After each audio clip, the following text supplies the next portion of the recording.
네, 안녕하세요. 네, 안녕하세요.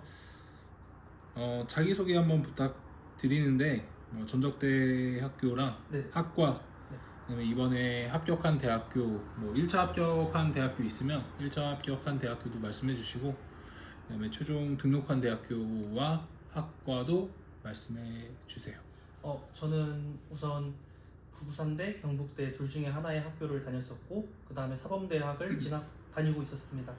그 다음에 이번에 1차 시험 합격한 학교는 성균관대학교, 중앙대학교, 건국대학교, 홍익대학교 모두 1차 합했고요. 그 다음에 최종으로 등록한 학교는 성균관대학교 한문학과입니다. 그 편입을 결심하게 된 이유가 어떤 게 있을까요? 뭐 컴플렉스가 있었는지, 아니면은 전공 변경의 이유였는지, 아니면 더 나은 환경을 위해서였는지. 학벌 컴플렉스도 없었다고 하면은 솔직히 거짓말이었던 것 같고요. 지금 가장 주요 동기는 전공을 변경하고 싶었던 뜻이 가장 컸던 것 같고, 그다음에 조금 더 큰 꿈을 꾸고 싶어서 이제 편입을 시도하게 되었습니다. 조금 더 큰 꿈이라고 하면은 그게 구체적으로 어떤 건지. 뭐 이제 로스쿨에 도전을 할 수 있는 기회가 있고, 또 아무래도 이제 아직 대기업 같은 곳들은 조금 더 이제 학벌 컷이 조금 있다고 저는 들었어서 그런 것들 때문에 편입을 준비하게 되었습니다. 음, 아무래도 성균관대학교 같은 경우는 자체 그 TO도 있고, 네, 그 로스쿨 같은 경우도 TO가 많은 편인 학교니까 네, 맞습니다. 로스쿨 갈 때 유리할 것 같습니다. 네. 공부 시작할 당시에 본인의 베이스가 어느 정도였는지, 혹시 편입을 다시 한번 봤는지, 네. 그런 것도 한번 말씀해 주세요. 솔직히 베이스가 없었다고 하면은 아예 없지는 않았고요. 제가 올해 입시에 합격을 했는데 작년에 제가 한 2개월 정도 공부를 하고 뭐 서울에 있는 몇 개 학교들은 뭐 붙었었던 1차는 붙었었던 상황이고 최종은 떨어졌었는데, 올해 되게 이제 미련이 남아서 올해 7월 달부터 다시 한번 제대로 공부해보자라고 해서 취납 편입에서 공부를 시작하게 되었습니다. 작년에는 그러면 편입 공부를 해서 네. 왜 떨어졌는지, 그리고 그 실패했던 경험을 통해서 올해는 어떤 식으로 그걸 개선을 했는지 좀 알려주세요. 우선 생활적인 측면과 계획적인 측면이 가장 중요했었던 것 같고, 작년에 그것을 이행하지 못해서 떨어졌던 것 같아요. 일단 작년 시험 볼 때는 아침에 제가 잠을 자고 이제 시험을 보러 갔었어야 됐는데, 이제 긴장을 너무 하는 바람에 이제 수면 패턴 같은 것들을 맞추지 못하고 밤을 새고 이제 모든 학교를 시험을 보러 가게 되면서 되게 제 페이스를 찾지 못했던 것 같고, 두 번째로는 혼자 공부하게 되면 단점이 스스로 이제 계획을 짜고 그 계획을 이행하는 것이 쉽지 않다는 것인데, 휴나 편입과 함께 해서 선생님께서 이제 계획을 짜주시고 제가 그것을 이행하고 그것을 인증하는 과정을 통해서 되게 실력이 많이 늘었다고 생각합니다.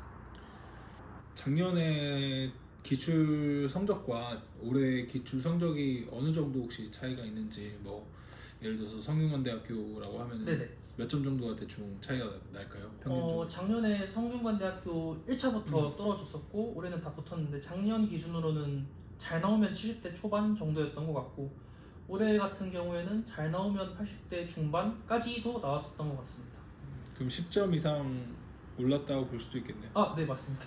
그때 당시에 이제 시작할 당시에 약점, 본인의 네. 공부의 약점이 어떤 게 있었고, 그걸 메우려고 어떤 노력을 했는지, 네네. 그리고 시기별로 공부 방법을 좀 상세하게 말씀해 주시면 좋을 것 같습니다. 제가 7월 달부터 공부를 시작을 했고, 작년에 떨어진 것도 아마 문법에서 제가 구멍이 되게 많았었다고 생각을 해서 문법 문제가만 나오면 회피하거나 아니면 아예 그냥 찍어버리거나 아니면 마지막에 풀거나 이런 식으로 되게 했었던 것 같은데, 올해는 그런 문법을 좀 극복해 보고자 선생님께 이 부분을 문법 부분을 많이 숙제를 내주시거나 계획에 반영해 달라고 이렇게 말씀을 드렸더니, 문법 문제, 문법 개념서, 또 문법부터 해가지고 모든 커리큘럼을 다 짜주시고 그대로 이행하니까 문법 실력을 가장 높일 수 있게 되었고요. 7월 달에는 우선 문법에 가장 주력을 했던 것 같습니다. 이제 8월 달부터는 단어가 아무래도 이제 작년에 공부를 하긴 했으니까 어느 정도 기억이 나긴 했지만, 그래도 한 단어에 여러 가지 의미가 있다는 것을 알고 여러 개의 뜻을 다 외우고, 그 다음에 어려운 심화 단어들도 선생님께서 주신 단어장을 통해서 다 외우게 되니까는 기출을 푸는 데는 그게 큰 문제는 없었던 것 같고 9월 달부터는 이제 독해와 논리 부분을 중점적으로 공부를 했고 되게 많은 문제의 양을 풀어보는 게 가장 중요하다고 생각을 해서 많은 문제를 풀었던 것 같습니다. 이제 11월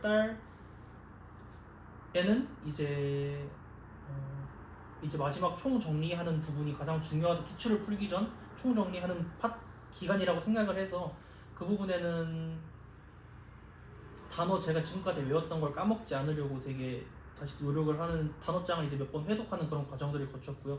문법 같은 경우에도 선생님께서 주신 문제집 다시 한번 풀어보고 그 다음에 그 문제를 내가 실전에서 적용할 수 있는가 없는가를 되게 중점적으로 따졌던 것 같습니다. 마지막 12월 달에는 선생님과 이제 전화 상담을 통해서 학교를 어떤 과를 쓰면 좋겠다라고 선생님께서 되게 추천 같은 것들을 많이 해주셨고 그 다음에 선생님께서 주신 기출로 되게 학습을 많이 하고 그 다음에 그 학교 시간대에 맞춰서 기출을 풀어보려는 노력들을 되게 많이 했던 것 같습니다. 네, 성균관대학교 기출을 풀 때 네네. 뭐 어떤 팁 같은 게 혹시 있을까요?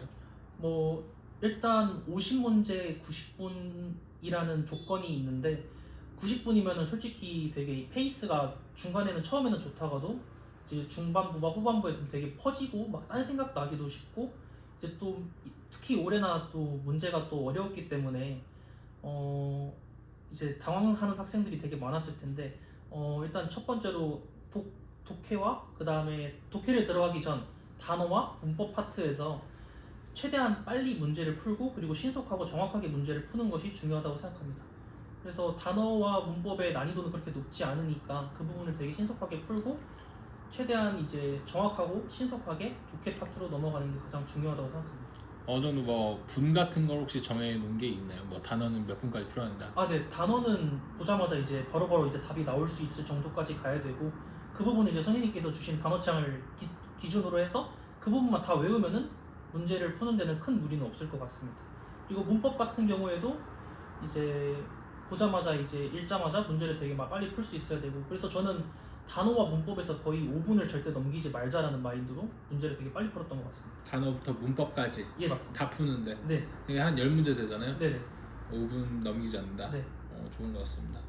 뭐 논리가 이제 뒤에 이제 11번부터 해서 20번까지가 10문제 정도가 이제 비슷한 문제가 맞습니다. 나오는데 거기는 뭐 정도 정해놓은 게 있나요? 논리도 항상 논리는 아무래도 이제 성균관대 특징이 답이 이제 너무 딱딱 떨어지는 것이 아니라 여러 개의 선지들 중에서 5개의 선지들 중에서 2개, 3개 정도를 헷갈리게 출제를 한다는 것이 좀 특징인 것 같은데 그 부분에서 성균관대학교는 어떤 것을 중점으로 답을 내는지 그걸 기출을 통해서 좀 옛날 기출을 통해서 요즘 기출까지 다 분석을 해보면서 문제를 풀려고 노력했던 것 같고 그 결과 독해를 들어가기 전에 저는 최소한 1시간 정도는 남겨놓자라는 마인드로 시험에 임했던 것 같습니다. 그러니까 21번부터가 독해. 네, 맞습니다. 그러니까 21번부터 50번까지 남은 30문항 정도를 네네. 이제 푸는데 60분 정도 남겨놓는다. 네, 최소한 60분 정도로 남겨놓고 더 남겨놓을 수 있으면 더 좋을 것 같습니다. 슬럼프가 혹시 있었는지. 솔직히 다른 학생들은 조금 더 일찍 공부를 하는 것을 추천드립니다만은 저는 좀 7월달에 늦게 시작을 했는데도 불구하고 그냥 공부하는 과정이 너무 힘들고 빡세다 보니까 그냥 예전 전적대로 돌아갈까? 라는 생각이 7월달, 8월달쯤에 좀 많이 들었던 것 같습니다. 그때 또 방학 시즌이기도 하고 그래서 그랬던 것 같은데 그 슬럼프 시즌을 잘 넘기고 어떻게든 버텨야지만 좋은 결과가 좀 따라올 것 같습니다. 원서 접수 전략 같은 게 있을까요? 원서 접수 전략은 아무래도 이제 저는 튜나 선생님과 같이 이제 전화 상담을 통해서 이제 원서 접수 전략 같은 것들이 어떤 선생님께서 어떤 학과를 쓰면 좋겠다라고 추천 같은 걸 해주시고 또 아무래도 선생님께서 전문가시니까는 이제 학생이 만약 진짜 가고 싶은 과가 없다라고 하면은 가고 싶은 학교 기준으로 해서 선생님 말씀을 듣는 것을 추천드립니다. 꿀팁 같은 게 있다면 뭐 어떤 게 있을까요? 뭐 패턴을 지켜야 된다. 뭐 수면 패턴이라든지 네네. 공부의 루틴이라든지 뭐 운동을 해야 된다. 뭐 이런 개인적으로 뭐 꼭 이거는 지켰다 네. 이런 것들이 있을까요? 수험생활하면서? 작년에 이제 시험을 볼 때는 잠을 한숨도 못 자고 시험을 봤는데 그게 핑계거리가 될 수는 없지만은 그게 한숨도 못 자고 봤는데 꼭 학생들은 이제 이번 시험을 준비하는 이제 편입 준비하는 학생들은 꼭 수면 패턴 같은 것들을 꼭 맞췄으면 좋겠습니다. 예를 들어서 내가 제일 원하는 학교가 일지망인 학교가 아침 8시에 시험을 본다면 6시부터 기상을 해서 미리 뇌를 깨우거나 그런 식으로 이제 준비를 하면 되게 좋겠고요. 두 번째로는 기출 점수에 너무 이제 일희일비 하지 않으셨으면 좋겠습니다. 뭐 올해 같은 경우도 이제 성균관대학교가 예전 기출과 그 다음에 올해 기출은 또 기조가 또 많이 바뀌었다고 이제 사람들이 말이 많아서 이제 너무 기출에 일희일비 하지 마시고 절대적인 양을 통해서 절대적인 실력을 기르는 게 가장 중요할 것 같습니다. 마지막으로 선생님께서 내주시는 이런 일일 과제 같은 것들이 조금 버겁다고 느껴지실 수도 있는데 그것만 조금 잘 견디다 보면은 어느새 이제 제가 실력이 성장해 있다는 것을 느끼게 될 테니까 조금만 더 버티고 공부하셨으면 좋겠습니다. 그럼 성균관대 면접이 혹시 어떤 게 나왔었는지 혹시 기억나는 대로 그 분위기랑 네네. 이제 들어갔을 때 어떤 건물에서 봤는지. 네네. 네. 저는 경영관에서 이제 면접을 봤었고요. 면접하는 교수님은 2분 계시고 면접 안내원 해주시는 학생분이 1분 계시는데 면접 시간은 5분 정도, 5분 내외이고 그다음에 면접 질문은 저는 전공 질문을 되게 많이 하실 줄 알고 전공 질문을 되게 많이 준비해 갔는데 전공 질문의 빈도는 그렇게 크지 않았고 뭐 인성 질문 예를 들어서 뭐 성균관대 왜 굳이 성균관대여야만 하냐 아니면은 뭐 전적대학에서 배우는 과는 이건데 왜 우리 거로 이제 편입을 하려고 하냐 등의 이런 인성 질문들을 가장 많이 받았습니다. 그거에 대한 답은 어떻게 하셨나요? 뭐 성균관대학교가 한문학과 같은 경우 대동문화연구소 등을 동원한 한문학에서 가장 1등 주자라고 생각을 했기 때문에 이제 교수님들께 지원을 했다고 말씀을 드렸고 그 다음에 저는 전적대학 이제 사범대를 전공을 하고 있었는데 굳이 이제 인문대학으로 간 이유는 이제 교육은 이제 가르침을 통해서 진리를 이제 실현하는 곳이지만은 저는 가르침을 통해서 그런 것들보다는 아무래도 저는 조금 더 학자같이 조금 더 깊이 있고 심도 있게 공부를 하고 싶어서 지원하게 되었다 이런 식으로 말씀드렸던 것 같습니다. 앞으로의 계획은 어떻게 되실까요? 뭐 일단 우선적으로는 이제 우수한 학생들이 가장 많이 모인 곳이니까 우선 공부를 제일 먼저 전공 공부를 제일 먼저 하면서 제가 하고 싶었던 법 공부 이제 행정 같은 것들을 복수 전공하면서 조금 더 공부해서 뭐 로스쿨을 노려보든 아니면은 노무사라는 직업을 하게 되든 그런 식으로 저의 꿈을 조금 더 펼칠 수 있게 될 것 같습니다. 네, 연애 인간관계는 혹시 어떻게 하셨는지 수험생활 동안 그거 네. 말씀해 주세요. 저는 연애는 그 전부터 편입 준비를 시작하기 전부터 하고 있었고 그다음에 인간관계 같은 부분은 편입 준비를 시작하면서 되게 저는 7월달 비교적 늦은 시간에 시작을 했다 보니까 되게 마음이 촉박해져서 되게 그 친구들한테는 지금 많이 미안하지만 되게 약속이나 이런 것들을 조금 되게 회피를 많이 하려고 했었던 것 같고 연애를 하면서도 가능하다고 저는 생각을 하는 부분이 이제 시간 같은 것들만 잘 지키고 그 다음에 이제 이성 친구에게 딱 어느 정도만 만나자 이런 식으로 말을 해서 자기 씨는 이제 순공 시간을 일주일에 최대한 확보를 할 수 있는 게 가장 중요하다고 생각합니다. 스마트폰 관리는 어떻게 하셨는지, 유튜브나 뭐 SNS 같은 유혹 같은 걸 이제 네. 어떻게 이겨냈는지.